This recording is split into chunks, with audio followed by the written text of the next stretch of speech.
Now to your Ag at the AM report this morning. An Iowa farm is doing something we haven't seen before, preparing to use special seeds and satellites to grow more crops while also protecting farmland. Yes, it's game-changing technology that could shape how we farm in the future. Larissa Miles shares how one Iowa farmer is breaking ground. What I'm excited about with agriculture is that we're at this cusp of change. From the green valleys of Northern California to the fertile soil of Iowa. Well, our farm's about legacy. I'd like to take good care of our soils.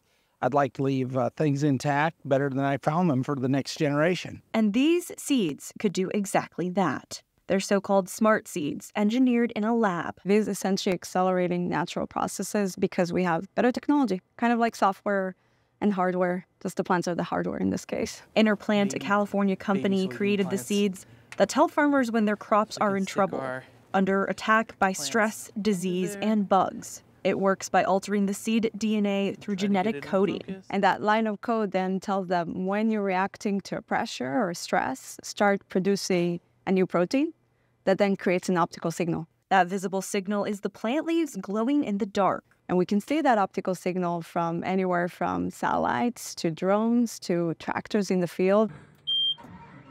This would allow farmers to pinpoint where to treat bugs and fungi instead of spraying an entire field with pesticide. They can increase their yields by eliminating all these stresses early, and they can also eliminate the unnecessary use of chemistry, right? You don't want to spray everywhere, you just want to spray where you need it. Interplant co-founder and CEO Shelly Aronoff says West Coast technology could have a Midwest impact, benefiting people like Ben Rainshe. Well, that's what we need to know. He's a sixth-generation farmer, the owner and manager of Blue Diamond Farms. Rainshe's family immigrated from Germany and settled in Northeast Iowa more than 150 years ago. But I think they'd be proud because of the technology, because of the kind of equipment we have, it's possible to manage more, and they'd be glad that we stayed active and challenged and busy, that we looked for opportunities to grow and be a leader in what we do. The idea of change excites Rainshe, who knows that he and his fellow farmers must adapt. You don't have to forego using herbicide technology, which, responsibly used is very effective. But what if we could use just a fraction of the amount of pesticide that we presently use? That's pretty exciting to me. This is one of our 2 storages that we have. The small-town Iowan invited the big city scientists to his farm at Blue Diamond in Jessup after the two first met at an ag conference. I wanted them to see how we grow a crop, and then with their own clean slate, decide what they could do with their technology to make it a better production system for us. Success here could lead the way for a greener and more sustainable future. How do you maximize the use of the land that's already used and arable for agriculture, but without essentially making it unusable for the future? All right, so it's how to increase yields, but how do you make soils more healthy and more resilient so that we can continue to do this for more and more generations?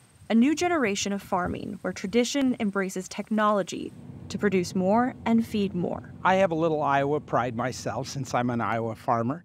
I think I'd like to see my friends and neighbors lead this industry. I'd like to show the rest of the world that we can do things regeneratively, that we can do things beneficially, that we can take good care of our soil and water resources, and that we can feed the most people possible as affordably as possible. A lasting Iowa farm legacy, preparing to plant seeds of innovation. Interplant will have its pilot trials in fields like Rainshe in the next planting season, and the seeds being used are safe as they are already approved by the USDA.